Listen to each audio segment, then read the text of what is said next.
Chicken with peppers and cashews. A main dish from Hong Kong. Serves 8. You will need 11 ingredients.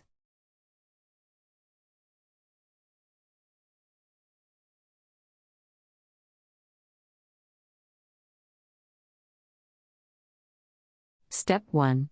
Mix the diced chicken with the cornflour, salt, sugar, and egg white, turning it well. Heat the oil to 180 degrees Celsius. Deep vary the chicken for about 2 minutes. Drain on kitchen paper. Step 2. Deep fry the cashews to a rich golden brown. Drain on kitchen paper.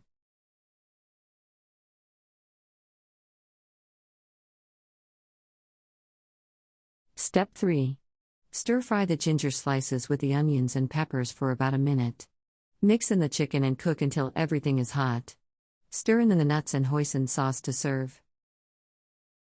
Country Reports, Culture, Countries, Travel.